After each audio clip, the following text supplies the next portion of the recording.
తెలివి లేదా? మనకు ఉండాలిగా కొంచెమన్నా. చూడండి సార్, ఎక్కడైనా చూసినట్టు పడుతుందా? గుర్తు రాలేదా? అరే మన అమ్మమ్మ నాన్నమ్మ వాడతారా దీన్ని? కాయిల్స్తోని కరెంట్తోని వాడతారు దాన్ని, సేమ్ ఇండక్షన్ స్టవ్ లెక్కనే. మనకి ఇప్పుడు కొంచెం గ్యాస్ కొరత ఉందంటే ఎగబడుతున్నాం. తెలివి లేదా? వాళ్ళు వాడిల్లా ఎలక్ట్రిసిటీని ఎలా యూజ్ చేసుకోవాలో వాళ్ళు యూజ్ చేసుకున్నారు. మనకు ఉండాలిగా కొంచెమన్నా. గ్యాస్ కొరత అనగానే ఎగబడుతున్నాం. బ్లాక్లో కొనాల్సిన అవసరం ఏంది నీకు? ఎందుకు కొంటున్నావు? అంటే 1000 రూపాయలు ఉన్న గ్యాస్ 2000 3000 పెట్టే బదులు 2000 పెడితే ఇండక్షన్ స్టవ్ వస్తుంది నీకు గ్యాస్ పెట్టే ఖర్చు అంతా ఎలక్ట్రిసిటీ బిల్ ఏం రాదు. ఒక ప్రాబ్లం ఉంది మన దేశంలో, 2 దేశాల మధ్య యుద్ధం జరగడం వల్ల. సపోర్ట్ చేయాలి కదా. వాడు పొలిటికల్గా కామెంట్ చేసిండని, కొరత వచ్చిందని. 300 బుకింగ్లు అయ్యాక 1000 బుకింగ్లు 2000 బుకింగ్లు అయితే ఎక్కువ నుంచి వస్తుంది.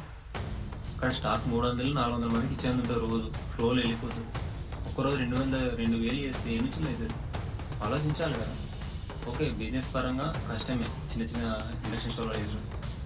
ఇంట్లో వాళ్ళు వాడేవాళ్ళు ఇండక్షన్ స్టవ్లు అవి పెట్టుకుని కొంచెం మేనేజ్ చేస్తే వ్యాపారస్తులు కూడా గ్యాస్ ఉంటుంది.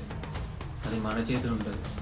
గవర్నమెంట్ ఏదో చేస్తే రాదు, నువ్వు ఎగబడి లైన్ ఉంటే రాదు. కొంచెం ఆలోచించండి. జై హింద్, జై భారత్.